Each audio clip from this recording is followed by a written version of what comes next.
To everybody. Yes. I want to introduce you. If there's a lot of people gathering over there, the crowd's been growing. You guys have been chatting. But this is Jim Moyer. I've known him for a number of years. Met him through the old Civil War Education Society, American History Forum that Bob Mayer used to run out of this town. And so there was always a lot of events. And Jim is very involved with the local French and Indian War Foundation, reenactor with Washington's Virginia Regiment, and he's going to have loads of stories to share with us here. And I'm sure he's already got some of them, those of you who have been standing here with him to start off with. But Jim's going to take you up the hill and start talking about Fort Loudon and some of the stories from the French and Indian War. And it's pretty fascinating once you get up there. So Jim, just try and find places where you can get people more gathered around you when you're talking. Yeah, You know, come on in, tighten up. Yeah. Yeah, go ahead. I'm just Kristen? going to bust in for a minute. I'm Kirsten with the Shenandoah Valley Battlefields Foundation. We have lots of new faces, which is awesome. If you guys have any questions, blue hat, lots of hair, me. So that's all. I just wanted you to know who to ask questions if you need to. Or that blue hat guy right there. There's a lot of historians in here, so. Jim, so when you want to take them up, I'm going to hang out as we discuss for 5-10 minutes. okay. For any stragglers. I understand they were a little late getting back. Okay. They ran long at Fort Frederick, so I'll hang out here, and you're going to head up towards the apartment building and the well. Okay. All right, first thing is the name of this street is Loudon Street. After Lord Loudon. And there's 3 forts named after Lord Loudon. He didn't really visit any one of them. And meanwhile, he's governor of Virginia. Lieutenant governors did all the work. But the governor just got the title and the money. So he was governor of Virginia at the same time of being head of all the North American British forces. So everybody's naming it after Loudon, you know, to curry favor maybe.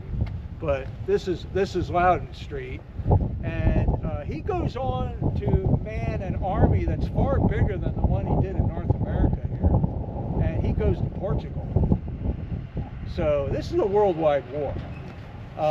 Technically, some of the other French and British wars prior to that were pretty worldwide, but this was really worldwide. This is outside of Hong Kong. This is outside of Manila, Philippines. This is Bolivia. This is Africa. And it's this is India. Yeah, and all known by different theater names. Each area has their own name for this war. The French Canadians have the best name for this war, the War of Conquest. Conquiste de Guerre, or something like that. So, yeah, we call it the French and Indian. Europe, mostly 7 years. But even in Europe, the different fields of areas were different wars. The Third Silesian War, something like that. And the Third Carnatic War in India.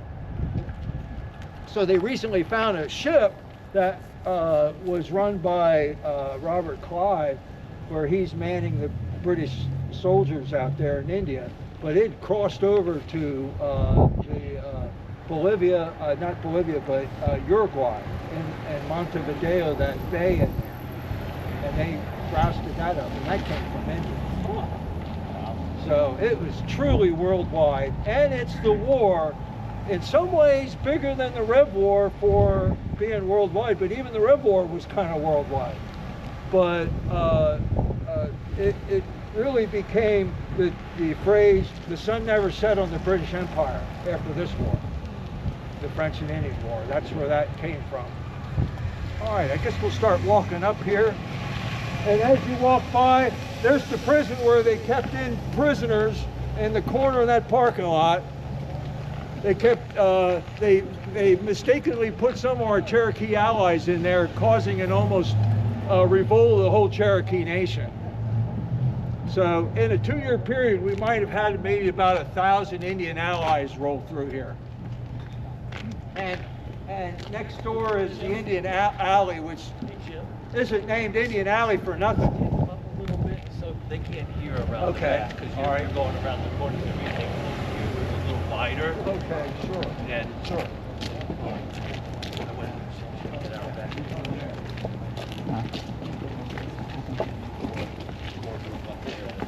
into the whole group. I'll tell you what, let's go right up to the hill. And this hill is about, when you're at that walking mall down there, this hill is about 40 feet high in elevation. In 1757, George Washington hung 2 men at the top of the hill. He said he hung them 40 feet high. I'm thinking, no way did they waste the wood and the lumber to build a whole complex like that just to hang a guy 40 feet high. I'm thinking he included the elevation of this hill. So it stood up there on the top of the hill. 47 feet. Yeah, 40 feet. What year was that? 1757. Were they like deserters or something? Yes. Yeah, they probably had they had a lot of court martials in a 2-year period.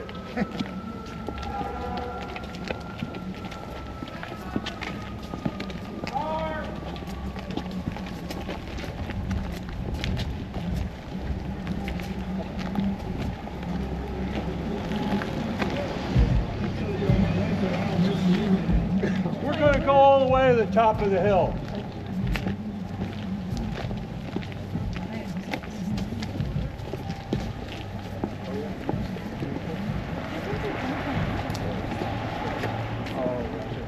And I can't find in which spot, but there was an officer that came in at 2 in the morning to one of the women, and they had a court martial on that.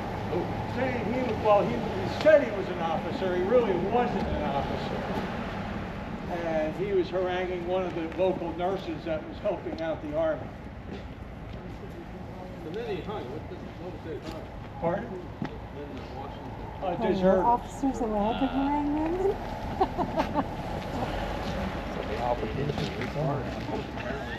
They had a lot of those guys. It wasn't as genteel back They then. didn't go for the quality. They went for the single men, not family men. So when Washington came into town, all the bars and ordinaries and taverns cleared out because they were going to get